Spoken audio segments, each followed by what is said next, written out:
அல்லது சுரேஷ் சலே யாருக்காக இதுவரை வேலை செய்திருக்கின்றார், இராணுவத்தில் இருந்தாலும் கூட அவர் இராணுவத்திற்காக செயற்பட்டாரா அல்லது ஒரு தரப்பிற்காக? பொதுவாக சொல்றது சரத் பொன்சேகா என்ன சொன்னார், அவர் தான் இராணுவ தளபதி. அப்பொழுது அவர் சொல்கிறார் சுரேஷ் சலே இராணுவத்திற்கு சேவையாற்றவில்லை, நாட்டுக்கு சேவையாற்றவில்லை, தனிப்பட்ட ரீதியில் கோட்டாபே ராஜபக்சவுக்கு சேவையாற்றினார் என்ற ஒரு முக்கியமான விடயத்தை இராணுவ தளபதியாக இருந்த ஜெனரல் சரத் பொன்சேகா குறிப்பிடுகின்றார். ஆகவே அப்படி வைத்து பார்க்கும் போது இப்போ ராஜபக்ச தரப்பினர் சட்டத்தரணிகள் மூலமாகவோ மனைவி மூலமாகவோ ஏதும் விஷயங்களை சலேவிடம் கொண்டு போய் சேர்ப்பதற்கு இப்படியான காரணங்களை சில வேளை பயன்படுத்தலாம் என்ற ரீதியிலும் சந்தேகங்கள், கேள்விகள் எழுந்திருக்கின்றது.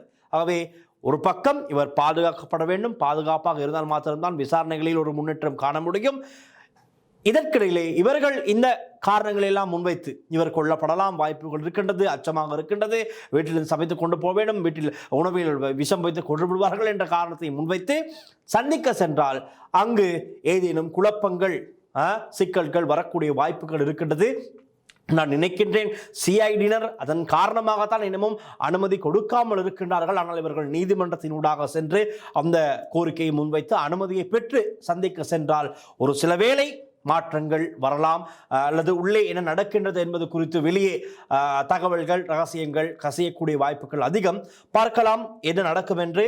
இது இன்று ஊடக அமைச்சரவை தீர்மானங்கள் அறிவிக்கின்ற ஊடக சந்திப்பில் பேசப்பட்ட விடயம் மட்டுமல்ல, இந்த குறிப்பிட்ட இணையதளத்திலும் பதிவாக இருக்கின்ற விஷயம். ரைட், நாங்கள் அந்த நளின் தாசிஸ்த அமைச்சர் அவர் குறிப்பிட்டதை வைத்தான் இந்த செய்தியை நாங்கள் தேடினோம். தேடி பார்த்த பொழுது இந்த குறித்த இணையதளத்தில் அந்த செய்தி மிக தெளிவாக போடப்பட்டிருக்கிறது சிங்கள மொழியில். அதைத்தான் நாங்கள் உங்களுக்கு மொழிபெயர்த்து தமிழிலே தெளிவுபடுத்தியிருந்தோம். அதே போல் நேற்றைய தினம் நாங்கள் இது சம்பந்தமாக பேசியிருந்தோம்.